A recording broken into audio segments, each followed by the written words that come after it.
नमस्कार मित्रों, आप सभी का इस ऑनलाइन प्लेटफॉर्म पर हार्दिक स्वागत एवं अभिनंदन।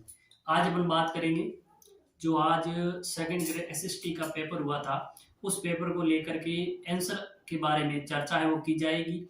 और ये जो आंसर आपको जो विद्यार्थी आप तक पहुंचाए जाएंगे, ये सभी ऑथेंटिक बुक के आधार पर पहुंचाए जाएंगे।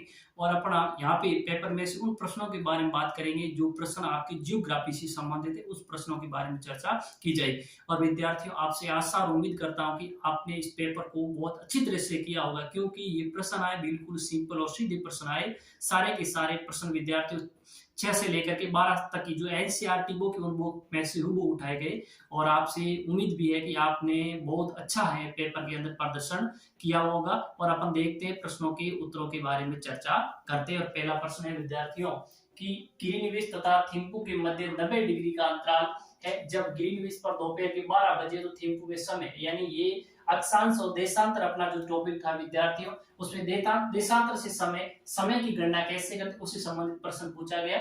और ये 90 डिग्री आपको अक्षांश दिया, 0 से 90, तो 90 एक अक्षांश को पार चलने में 4 मिनट का लगता है समय विद्यार्थियों। तो 90 अक्षांश से 90 को 4 से गुणा करिए, 360 हो जाएंगे। और 360 में 60 का भाग दीजिए, समय आ जाएगा 6 घंटे। अब अपन पूर्व की ओर जा रहे हैं तो इसका मतलब समय बढ़ेगा। 0 डिग्री पे दोपहर के 12 बजे, तो वहां पे लगभग समय होगा वो 6 पीएम होगा। अपराह्न कितने बजे, अपराह्न के कितने होंगे 6 बजे। ऑप्शन नंबर ब यानी 6 पीएम है वो आपका बिल्कुल सही उत्तर था। अगला प्रश्न, राजस्थान के किस जिले में सर्वाधिक लिंगानुपात 2011 की जनगणना के अनुसार, राजस्थान के ऐसा कौन सा जिला, 4 जिले थी उसमें से अपने को ये निर्धारण करना किस जिले का लिंगानुपात सर्वाधिक था।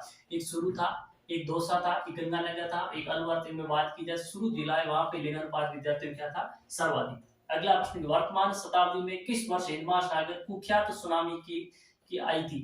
ये वर्तमान शताब्दी की हिंद महासागर के अंदर कब है वो एक जो कुख्यात सुनामी आई थी वो सन विद्यार्थी 2004 में आई थी। कब आई थी, 2004। अगला प्रश्न है कि दक्षिण भारत का मानचेस्टर किसे कहा जाता है। दक्षिण भारत का मानचेस्टर मदुराई को कहते हैं, कोयम्बटूर को कहते हैं, चेन्नई कहते हैं, बेंगलुरु। तो इसका सही उत्तर क्या था विद्यार्थियों, कोयम्बटूर को दक्षिण भारत का मैनचेस्टर वो कहा जाता है।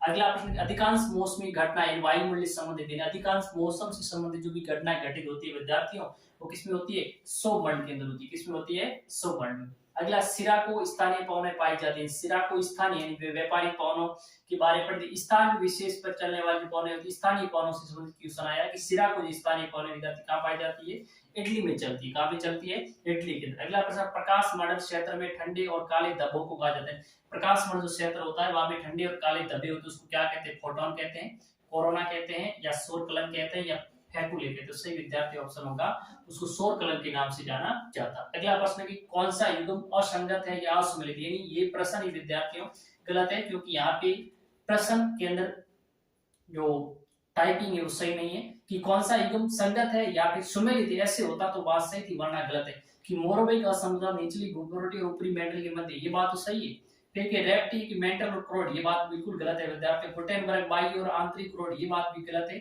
और कोनाड सीमा और सीमा, सियाल और सीमा का मध्य क्षेत्र, ये बात भी गलत है। इसका मतलब 3 ऑप्शन गलत, 1 ऑप्शन सही है। तो ये प्रश्न आप डिलीट होगा विद्यार्थियों। अगला प्रश्न है कि महाद्वीप और महासागर की उत्पत्ति की से संबंधित संकुचन का सिद्धांत है वो किसने दिया था। तो इसकी बात है डेली ने दिया था, या जोली ने दिया था, या फिर जेफरी ने दिया था, लोथिन ग्रीन। तो सही ऑप्शन क्या है विद्यार्थियों, जेफरी ने ये सिद्धांत है वो दिया था। अगला प्रश्न, भारत में निम्न में से कौन सी मृदा सर्वाधिक है। भारत के अंदर कौन सी मृदा है वो सर्वाधिक क्षेत्र पे पाई जाती है। तो इसकी बात की जाए लेटराइट मृदा है, लाल मृदा है, या जलोढ़ मृदा है, शुष्क और मृदु। सही ऑप्शन है विद्यार्थियों, जलोढ़ मृदा है भारत की सर्वाधिक क्षेत्र पर पाई जाती है। भारत में कौन से वर्ष में वन्य जीव संरक्षण अधिनियम में लागू हुआ था। ये विद्यार्थी आपका हुआ था 1972 के अंदर हुआ था। कब हुआ था, 1972 के अंदर। अगला, भारत की निम्न नदियों को उनके उद्गम, भारत की नदियां जिस क्षेत्र से निकली उसके आधार पर उसका मिलान करना था। बेतवा की बात करती भोपाल से निकलती है विद्यार्थियों, गोदावरी त्रिभुवन से निकलती है, और सोन नदी अमरकंटक के पास से निकलती है, और पेनार नदी है वो नदी पेनार है वो विद्यार्थी कहां से निकली, नदी दुर्ग से वो निकलती है।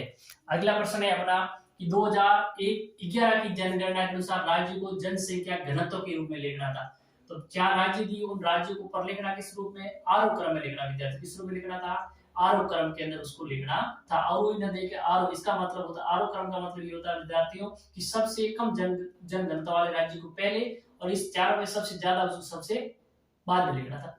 तो सबसे पहले आएगा अरुणाचल प्रदेश का सबसे कम है, उसके बाद मिजोरम आएगा, उसके बाद में आपका सिक्किम आएगा, फिर कौन सा आएगा, नागालैंड। ये वाला ऑप्शन था। नंबर 1 पे अरुणाचल प्रदेश, फिर मिजोरम आएगा, फिर सिक्किम आएगा, उसके बाद में आपका नागालैंड वो आएगा। अगला ऑप्शन, कौन सी महासागरीय धाराओं का समूह उत्तर से दक्षिण है, यानी महासागरीय धारा संबंधित प्रश्न पूछा गया, यानी इनमें जो महासागर चलने वाली धारा उत्तर से दक्षिण और कौन सा क्रम है, तो सबसे उत्तर में लेब्राडोर धारा है, फिर कैनारी धारा है, फिर ब्राजील धारा, फिर फॉकलैंड धारा है। अगला कि प्रवाल जीवों के विकास से संबंधित प्रश्न आया था। ये प्रवास जो प्रवाल जीव होते हैं उन जीवों के विकास से संबंधित चार आपको प्रश्न ने चार कथन दिए होते। सही कथन है वो कि ये जीव होते हैं वो सामान्य 20 से 30 डिग्री तापमान वाला जो क्षेत्र होता है वहां पर पाए जाते हैं। तीनों कथन दूसरी गलत है। अगला कि युति और व्युति शब्दावली किसको बता दें। युति और व्युति क्या होता है, तो जब सूर्य चंद्रमा और पृथ्वी जब एक सीधी रेखा है सब रेखा में होता है तो उसे अपन कहते हैं युति या व्युति के नाम से जाना जाता है। अगला प्रश्न है कि सरवाण व राजमहल खनन क्षेत्र, सरवाड़ा और राजमहल खनन क्षेत्र किसके, इससे किस प्रकार का खनिज निकलता है, तो यहाँ से ये क्षेत्र है विद्यार्थी गारनेट के लिए प्रसिद्ध है। किसके लिए प्रसिद्ध है, गारनेट के लिए। अगला है कि कौन सी पर्वत छोटी उत्तरी अरावली से संबंधित नहीं, यानी आपको पर्वत चोटियां दी थी और उनमें से अरावली किस भाग से छोटी है संबंधित, उसने कहा कि एक चोटी ऐसी है जो उत्तरी अरावली से संबंधित नहीं है। इसका मतलब 3 चोटियां उत्तरी अरावली से संबंधित। नाग पहाड़ ये विद्यार्थियों का है अजमेर में, और अजमेर इसका मतलब अजमेर होता है मध्य अरावली का भाग है, तो सही उत्तर क्या हो गया, नागपाड़। इस प्रकार से विद्यार्थियों अपन ने 18 क्वेश्चनों के बारे में चर्चा की और आपके भूगोल के पेपर में 18 प्रश्न थे और प्रश्न बिल्कुल सिंपल थे। विद्यार्थी आपने ऑनलाइन कोचिंग भी की होगी, ऑनलाइन ऐप भी खरीदा होगा, लेकिन विद्यार्थियों मैं आपको ये कहना चाहता हूं कि ये जो प्रश्न आए 18 के 18 प्रश्न आपने अगर सक्सेस पॉइंट बाड़मेर से ऑनलाइन ऐप खरीदा या कोचिंग किए तो सारे के सारे प्रश्न आपको हूबहू मिले। एक भी प्रश्न ऐसा नहीं है कि उस नोट्स से या उनकी सर की जो क्लास थी उस क्लास से बाहर गया। ये तो बिल्कुल ऊपर ऊपरी प्रश्न आए और गहराई से आप पढ़ोगे तो पता चलेगा विद्यार्थी।